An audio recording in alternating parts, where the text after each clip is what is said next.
Tres. Muy buenos días, docente Jorge Borja Chávez. Hoy día las internas Fiorella Casado Prado y quien le habla Nicole Herrera Linares presentaremos un libro respecto al área de clínica educativa titulado Neuropsicología del Desarrollo Infantil, ubicados exactamente en el capítulo 2 que habla sobre el desarrollo cognitivo y la madurez cerebral. Como una introducción, podemos indicar que hay diversas escuelas psicológicas en donde se han propuesto marcos explicativos para el desarrollo cognitivo del niño. Algunas de estas buscan relacionar el desarrollo de la cognición con el desarrollo cerebral. Eh, Mencionando Gregory en 1987, él determina este término cognitivo que se refiere al uso o al manejo del conocimiento, que incluso incorpora a aquellos procesos que le dan sentido a las señales sensoriales y a las respuestas motoras. Esto se da a medida que son codificadas neuronalmente, ¿no? Por Harris en 1995. También es importante mencionar que los procesos cognitivos incluyen una variedad de funciones mentales, tales como la atención, la memoria, el aprendizaje, la percepción, lenguaje y la capacidad para solucionar los problemas. Cada una de esas funciones continúa una secuencia propia del desarrollo que se correlaciona con la madurez del sistema nervioso central. Uno de los componentes es el desarrollo morfológico del sistema nervioso. ¿Qué trata de explicar esto? Que el sistema nervioso es secuencial, o sea, rige los principios claros y definidos. También se extiende su desarrollo en interacción con el ambiente y con eventos genéticamente programados, según lo menciona Ardila y Rosselli en el 2007. De manera general, también es importante reconocer dos elementos. Uno de ellos es la neurogénesis, que luego lo vamos a comentar, pero como un índice a esto es que se lleva a cabo la formación de manera precisa y secuenciada de cada una de las partes que conforman el sistema nervioso. Y el segundo, que comprende la maduración, no propiamente dicho esa palabra, ¿no? Aun cuando para fines didácticos se habla del periodo prenatal y postnatal, es importante destacar que el nacimiento no es una marca particular en el proceso biológico madurativo. Como ya le había mencionado, uno de los componentes importantes es la neurogénesis. Esto quiere decir que es la formación de las regiones cerebrales en tiempos precisos, comenzando por las partes caudales más primitivas y terminando por las estructuras de mayor complejidad y evolución en la corteza cerebral. La formación del sistema nervioso humano inicia aproximadamente 18 días después de la fertilización. En ese momento es el embrión que tiene tres capas germinales que se llama el epiblasto, el hipoblasto o endodermo primitivo. Y la última capa en formarse es el amnios que da lugar a la cavidad amniótica. Las dos primeras forman un disco bilaminar, con el epibasto en la superficie dorsal y el probasto en la superficie ventral. Al inicio de la tercera semana de gestación, aparece en ese disco la estría primitiva. El desplazamiento de células por la estría primitiva da lugar al surco primario o primitivo. Me gustaría informar también que en el extremo de la estría primitiva se encuentra un pequeño cúmulo de células que se llama nódulo primitivo, que posteriormente dará origen a la notocorda. ¿Qué es la notocorda? La notocorda sirve como soporte longitudinal primario del cuerpo. Es el centro primario de una serie de procesos que transforman las células embrionarias no especializadas en tejidos y órganos definitivos. También es importante resaltar que en esa etapa las células que entran a la estría primitiva cambian su morfología y pueden migrar de manera individual. ¿Cómo se da esto? A través de un proceso denominado grasulación. Este disco bilaminar se convierte en trilaminar con la formación del mesodermo, el cual reúne células que se extienden entre el epiblasto y el hipoblasto. Las otras dos capas de ese disco son el ectodermo, que es la capa superior y reúne los restos del antiguo epiblasto, y el endodermo, o capa germinal también llamada inferior, derivada a algunas células del hipoblasto. Siguiendo con la maduración cerebral, este es el proceso que depende de la organización y la diferenciación celular caracterizados por el crecimiento axonal idéntrico, la sinaptogénesis, la muerte axonal y celular y la mielinización.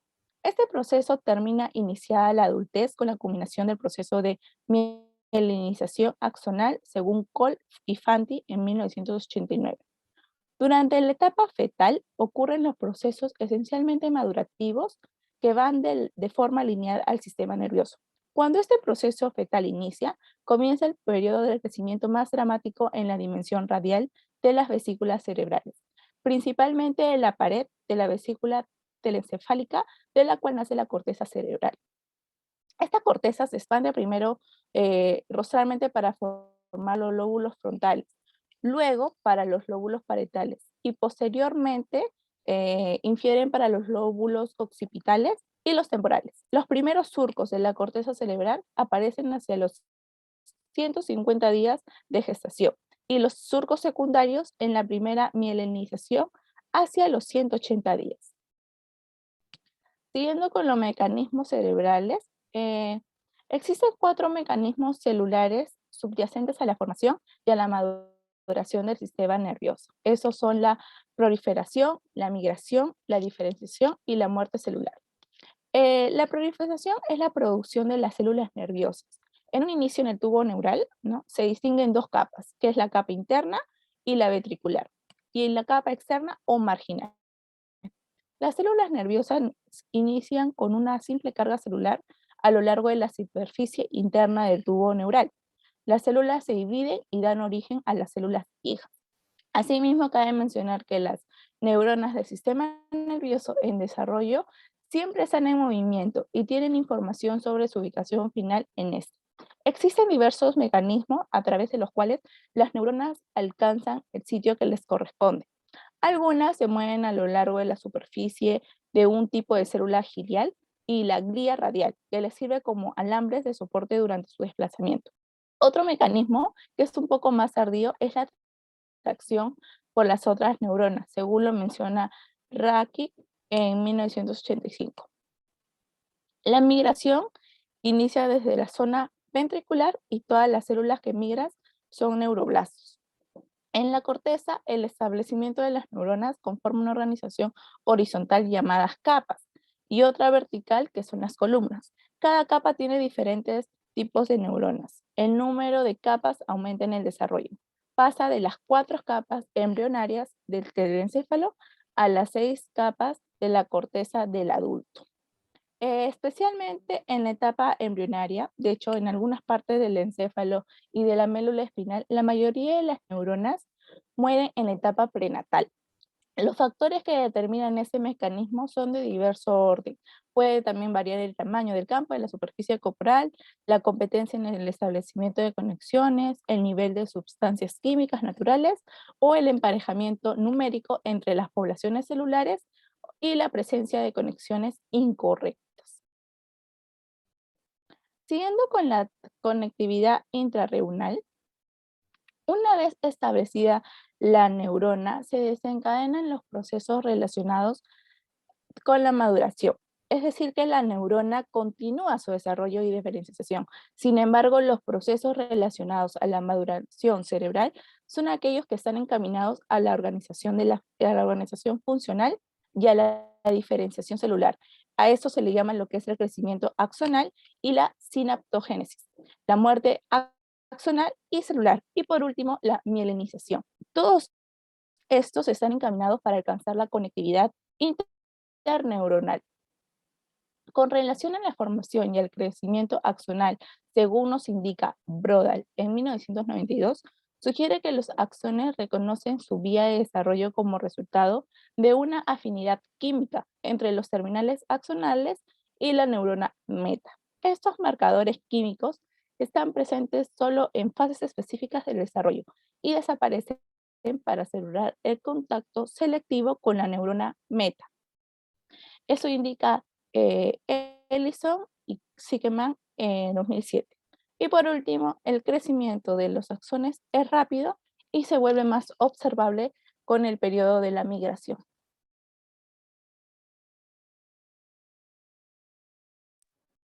Bien, continuando con las evidencias del desarrollo de la función neuronal en la etapa prenatal de gestación, de acuerdo al Carson 2000, observan algunas evidencias de propia actividad que reflejadas en la etapa primativa.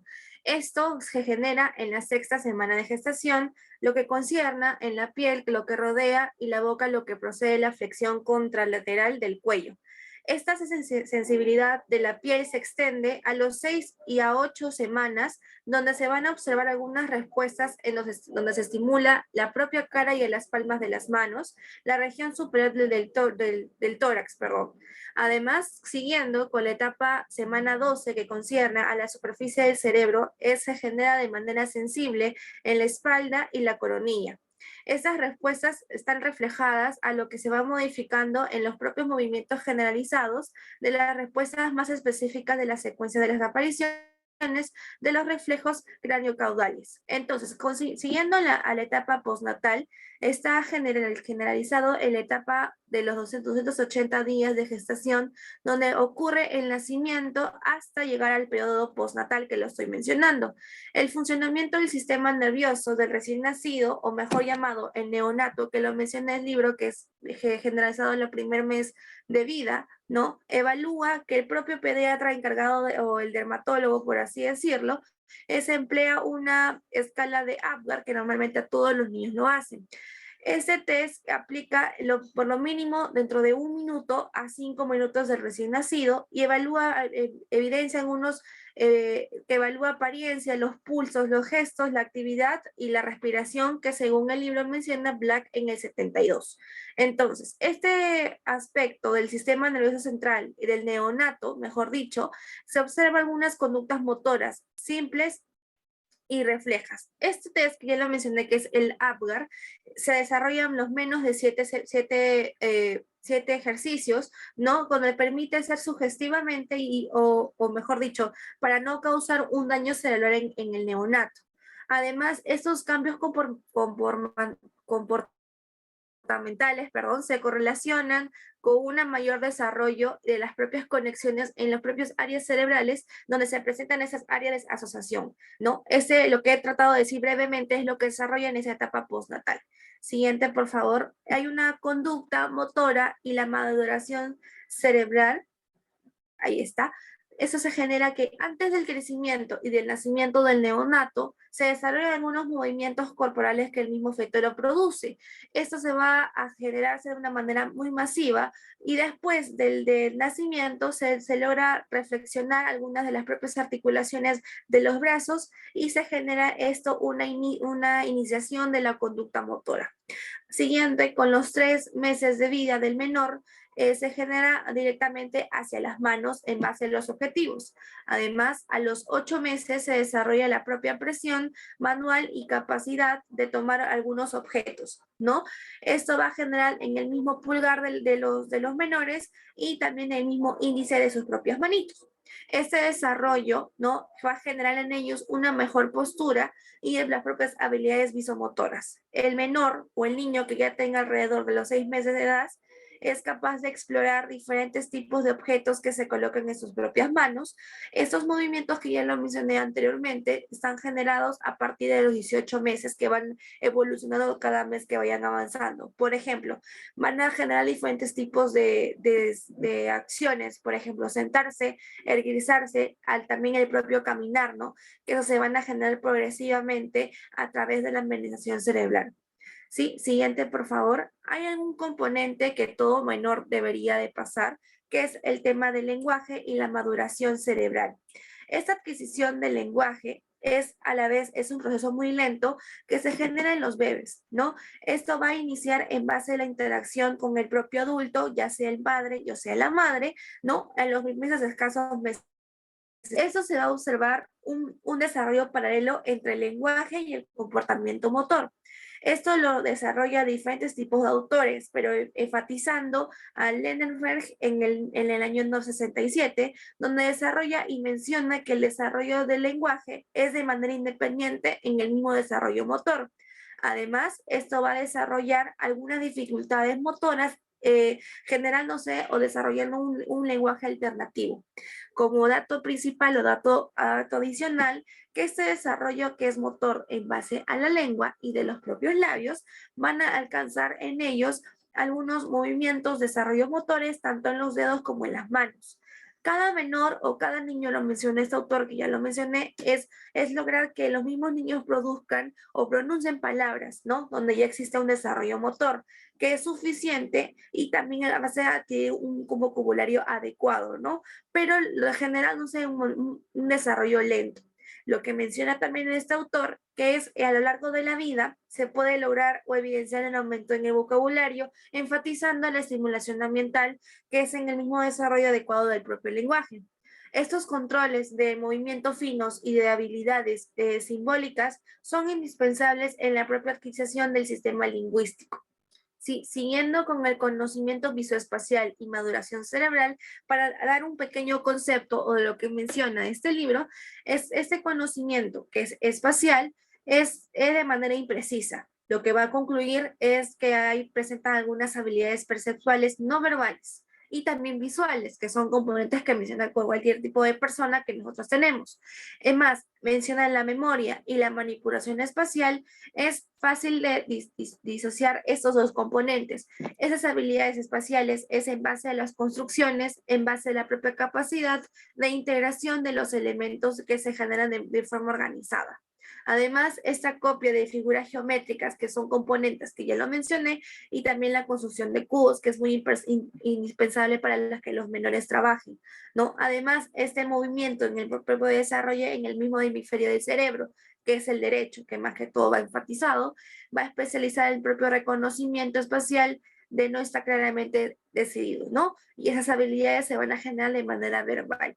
Para un dato adicional en este componente, lo que menciona el libro en este capítulo, que es a partir de los 3 años de edad, los menores generan diferentes respuestas del propio niño, que lo menciona que es ilimitado, ¿no? Y en base a las propias evaluaciones estratégicas de espaciales. ¿Qué quiero decir? De que esa diferenciación funcional entre estos dos hemisferios, tanto el derecho como el izquierdo, van a generar en los niños, por ejemplo, en los 18 meses y 30 meses de edad, los niños pueden completar satisfactoriamente tareas de memoria, que nosotros ya les hemos venido trabajando porque somos especialistas en clínica educativa, y también es la propia localización de los objetivos. Además, menciona que se generan lesiones hemisféricas en el lado derecho del propio hemisferio, van a generar en los propios niños algunos defectos en las propias tareas, y tareas verbales y no verbales.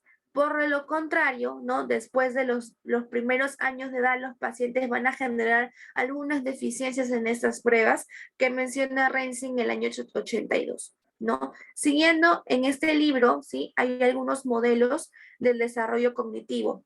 Para generalizar, hemos utilizado, y el libro lo menciona, que es Jean Piaget en el 1955, lo que menciona que el desarrollo cognitivo ha sido de un gran impacto, donde se generan que además diferentes tipos de psicólogos perciben el desarrollo intelectual del menor. De acuerdo con lo que ya mencioné de Piaget, existen diferentes generaciones de estructuras abstractas, esquemas que subyacen la originalidad de la propia inteligencia, ¿no? Y el desarrollo de estos esquemas del enriquecimiento cognitivo. El menor, según el autor de Piaget, menciona que es estrictamente activo y responsable en su propio desarrollo, que quiere decir que este proceso cognitivo es en base al constructivismo, ¿no? Y el conocimiento del que el niño posee diferentes tipos de movimiento que puede afectar la percepción y el procesamiento de una nueva información. Este modelo de Piaget menciona y satisface dos procesos como la organización y la adaptación que están biológicamente organizados, ¿no? Y determinados también. Esta función se va a generar durante toda la vida, desde la propia infancia hasta la vejez. Esta organización se refiere a la misma tendencia que un organismo en base a la propia interacción de estructuras en ese sistema que es diferentemente complejos. Como ya mencioné, la adaptación y la organización, vamos a enfatizar lo que es la adaptación en este proceso. Es también generándose la propia interacción del menor, ¿no? En base al ambiente del niño, y deberá ajustar de los esquemas que genera Piaget en esta teoría o en este modelo. Además, sí, siguiente, por favor. para ya enfatizar lo que son las teorías del desarrollo cognitivo y la maduración cerebral. Diferentes tipos de modelos psicológicos mencionan que el desarrollo cognitivo han sido propuestos por ellos mismos, diferentes tipos de manera de cómo interpretarlo y cómo percibirlo. En esta oportunidad hemos enfatizado lo que concierne a tres tipos de teorías, ¿no? Enfatizando a Luria, que en 1966 menciona que ese desarrollo de los sistemas funcionales y el sistema funcional es en base a un grupo de estructuras cerebrales que participan en una función particular en la misma región donde se generan varias funciones cognitivas. La primera que lo menciona es en base a la unidad de alerta que es en el propio nacimiento en el primer año de vida. Esa está conformada fundamentalmente por la formación reticular y las conexiones con la corteza y el sistema límbico, que ya todo lo venimos trabajando. Esta función básica de esta primera unidad es mantener el estado de activación en el resto del propio cerebro. Por así decirlo, el estado de alerta, esto va a proporcionar que el mismo sistema es de una condición indispensable. Por ejemplo, el funcionamiento con la confusión o de la coma es una función de las demás estructuras cerebrales que se van a ver afectadas. La segunda unidad funcional que Luria lo menciona es la propia analización de los estímulos de medio exteriores y que está representada por diferentes tipos de áreas posteriores primarias y la propia asociación de la corteza cerebral. Por ejemplo, algunos reconocimientos de estimulación visual, que vean una mesa, ¿no? Ellos van a percibir diferentes tipos de información visuales, espaciales y lingüísticas, estos tres componentes que mencionan esta segunda unidad funcional. Y finalmente, la tercera unidad funcional, que está abarcada al mismo modelo de Luria, esa está integrada a los propios lóbulos frontales, ¿no? Que desempeñan dos componentes, la motora y la ejecutiva, en base a la acción y planeación. Los lóbulos frontales contienen a las mismas áreas corticales sensoriales, las áreas primarias, las secundarias y terceras que el propio cerebro lo tenemos. Tanto la primaria como la secundaria tendrían una función motora y eso se van a generar de forma paralela con las áreas primarias y secundarias sensoriales que se presentan en los niños a partir hasta los 5 años de edad de vida. Sí, siguiente, por favor. Como dato de este libro, tenemos a la misma conclusión que el cerebro, ¿no? Se realiza una secuencia ordenada y sistemática en el desarrollo de todos los componentes que hemos venido trabajando en este capítulo 2, que confirman el desarrollo cognitivo del cerebro, ¿no? Además, se genera el nivel de estructural y funcional, donde van a generar algunos cambios cognitivos y comportamentales que se van a caracterizar en el paso del menor, ¿no? De tanto desde la infancia y como la adolescencia. Estas funciones cognitivas van a desarrollar paralelamente. Esto van a coincidir también con la variabilidad entre los picos máximos de maduración en las diferentes áreas corticales. Para generalizar un poquito más, las nuevas tendencias, las nuevas tecnologías de la neuroimagen que hemos venido trabajando en este componente capítulo 2 van a enfatizar y van a permitir que seguir detalladamente las variaciones del volumen cerebral y la mielinización que ya mi compañera le ha venido trabajando en los primeros componentes del primer capítulo. En estas vías nerviosas también. Además, es generalmente y es importante mencionar que este futuro es de fácil interpretación en estos cambios, ¿no? De las propias funciones cognitivas comportamentales que van a generar y desarrollar mejores modelos de desarrollo neurocognitivo. Así que eso sería todo, enfatizando en este capítulo 2. Muchas gracias.